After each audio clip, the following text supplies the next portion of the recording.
Hello people! For today's video, gumawa tayo ng ubi cheesy ensaymada. Same recipe lang to ng cheese roll na ginawa natin nung nakaraang araw. Nag-add lang tayo dyan ng 1 tablespoon ng ubi flavor. Then yung flour ko dyan, ginawa kong 400 grams dahil di ba nagdagdag tayo ng 1 tablespoon ng ubi flavor.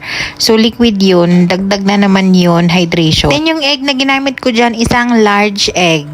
Nung nakaraan na cheese roll, 3 yolk yun na medium. Yung butter at yung mashed potato, ihuhuli natin yun. Bali, imimix natin lahat ng mga ingredients except doon sa butter and mashed potato. After mabuo yung dough, ay pinares muna natin yan ng 10 minutes. Para lang siyang mag-relax yung dough muna bago natin ilagay yung butter and potato. Sa comment section, meron akong mga nababasang mahirap talaga tong dough na to. Marami silang na-try palpak kasi nga sobrang watery. Mataas talaga ang hydration ng bread na to dahil dito sa mashed potato. Pero gusto kong itry na kamay or manual.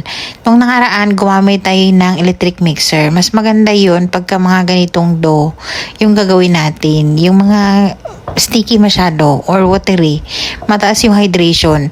Gusto kong itry ngayon na manual para makita nyo. Sa mga oras na to, napatunayan ko na mahirap pala talaga pag manual yung gagamitin nito. Pero konting pasensya lang, meron tayong mga techniques instead of kneading, kasi di ba pag manual, usually pag gagawa tayo ng tinapay, manual yung gagamitin.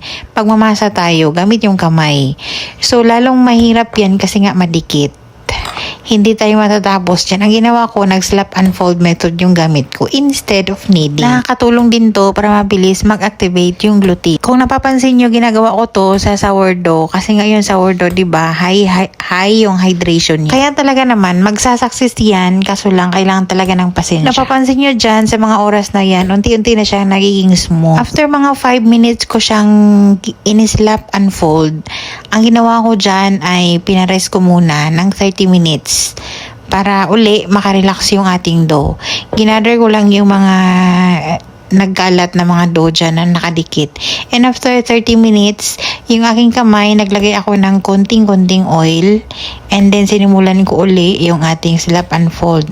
Tingnan nyo dyan, hindi na siya masyadong madikit. And sa tingin ko, okay na siyang paalsahin. Hinintay ko lang na maging makinis pa talaga siya and elastic yung dough natin. O diba, na-achieve pa rin natin yung smooth texture ng ating dough kahit wala tayong machine at kahit high hydration yung content ng ating recipe. So, ng cheese roll, 365 grams ng flour. Ito naman 400 grams ng flour.